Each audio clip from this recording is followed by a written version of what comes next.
चलिए आज भविष्य में झांक कर देखते हैं। बात करते हैं साल 2026 की और देखते हैं कि भारत की टेक्नोलॉजी की दुनिया कैसी दिखने वाली है। शुरुआत करते हैं इस एक नंबर से 10%। जी हाँ, 2026 तक दुनिया के लगभग 10% 6G पेटेंट भारत के नाम होंगे। मतलब साफ है, अब हम सिर्फ टेक्नोलॉजी के यूजर नहीं बल्कि क्रिएटर बन रहे हैं। ये एक बहुत बड़ा बदलाव है। अच्छा, तो ये हो कैसे रहा है? देखिए, ये क्रांति ना दो पटरियों पर एक साथ दौड़ रही है। एक पटरी पर 5G है, जिसे देश के हर कोने तक पहुंचाने का काम जोरों पर है, और दूसरी पटरी पर है 6G, जिसे हम खुद अपने ही देश में बहुत तेजी से तैयार कर रहे हैं। तो चलिए पहले हिस्से में चलते हैं, देखते हैं कि शहरों में इसका असर कैसा दिख रहा है, जहां हाइपर कनेक्टिविटी अब एक हकीकत बन चुकी है। देखिए, बड़े शहरों में 5G का मतलब सिर्फ ये नहीं है कि मूवी जल्दी डाउनलोड हो जाएगी। नहीं, ये उससे कहीं ज्यादा है। ये AI से चलने वाले स्मार्ट ट्रैफिक की रीढ़ है। बिना तार के फाइबर्स जैसा तेज इंटरनेट घरों तक पहुंचा रहा है। और तो और पूरी की पूरी फैक्ट्रियां ऑटोमेट हो रही हैं, सब इसी की बदौलत। और इसका फायदा वो भी साफ साफ दिख रहा है। जैसे पुलों और सड़कों पर जो स्मार्ट सेंसर्स लगे हैं ना, उनकी वजह से मेंटेनेंस का खर्चा सीधा सीधा 18% कम हो गया है। ये एक बहुत बड़ा आंकड़ा है। तो ये सब सुनकर लगता है कि वाह, भविष्य तो बड़ा शानदार है। पर एक सवाल मन में आता है, क्या ये सब सिर्फ बड़े शहरों के लिए ही है? क्या ये तरक्की शहर की सीमाओं पर आकर रुक जाएगी? इसका जवाब है बिल्कुल नहीं, बल्कि शायद सबसे बड़ा और जरूरी बदलाव तो असल में गांव में ही हो रहा है। यहाँ 5G इंटेलिजेंट विलेज का कॉन्सेप्ट अब हकीकत बन रहा है। और गांव में कनेक्टिविटी का मतलब सिर्फ एंटरटेनमेंट नहीं है, ये तो आर्थिक तरक्की का एक जबरदस्त टूल है। चाहे खेती हो, स्वास्थ्य हो या फिर बच्चों की पढ़ाई, हर जगह एक क्रांति आ रही है। नतीजे भी सामने हैं।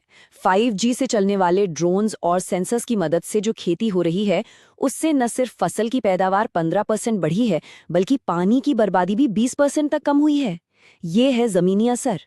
और आगे की सोचिए, 6G का वादा तो और भी बड़ा है। लक्ष्य ये है कि देश में कोई नेटवर्क शैडो जोन बचे ही नहीं। मतलब घने जंगलों से लेकर दूर दराज के रेगिस्तान तक हर जगह 100% कनेक्टिविटी होगी। तो सवाल ये है कि इस सब के पीछे का मास्टर प्लान क्या है? इस प्लान का नाम है भारत 6G मिशन। और इसका लक्ष्य बहुत साफ और बड़ा है। मकसद ये है कि भारत टेक्नोलॉजी के अगले दौर में सिर्फ एक प्लेयर न हो, बल्कि स्टैंडर्ड सेटर बने। मतलब हम नियम बनाएं और दुनिया फॉलो करे। इस मिशन को 3 मजबूत पिलर्स पर खड़ा किया गया है। पहला, स्पेक्ट्रम इनोवेशन, यानी सही एयरवेव्स को हासिल करना। दूसरा, एक स्वदेशी स्टैक बनाना, मतलब हार्डवेयर से लेकर सॉफ्टवेयर तक सब कुछ मेड इन इंडिया।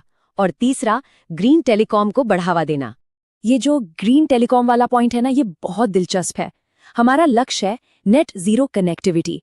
जरा सोचिए, ऐसे नेटवर्क्स जो खुद अपनी बिजली बना लें, शायद आसपास की रोशनी से या हवा के कंपन से। ये कोई साइंस फिक्शन नहीं, इस पर सच में काम हो रहा है। ठीक है, ये तो हुई देश की बात, टेक्नोलॉजी की बात। पर अब सबसे जरूरी सवाल, इस सब में हमारे लिए क्या है? हमारे भविष्य के लिए, हमारे स्किल्स के लिए इसका क्या मतलब है? देखिए, इस नए माहौल में आगे बढ़ने के लिए कुछ स्किल्स बहुत जरूरी हो जाएंगे। जैसे कि नेटिव AI की समझ, मतलब वो AI जो नेटवर्क का ही एक हिस्सा हो। एज कंप्यूटिंग का ज्ञान, यानी डेटा को यूजर के पास ही प्रोसेस करना। और सबसे जरूरी, क्रॉस सेक्टोरल लिटरेसी, यानी टेक स्किल्स को खेती, हेल्थ केयर या फिनटेक जैसे अलग अलग फील्ड से जोड़ना। तो कुल मिलाकर भारत एक नई, बहुत मजबूत डिजिटल बुनियाद बना रहा है। ये एक लॉन्च पैड की तरह है। अब सोचने वाली बात यह है कि इस बुनियाद के ऊपर हम सब मिलकर क्या बनाने वाले हैं।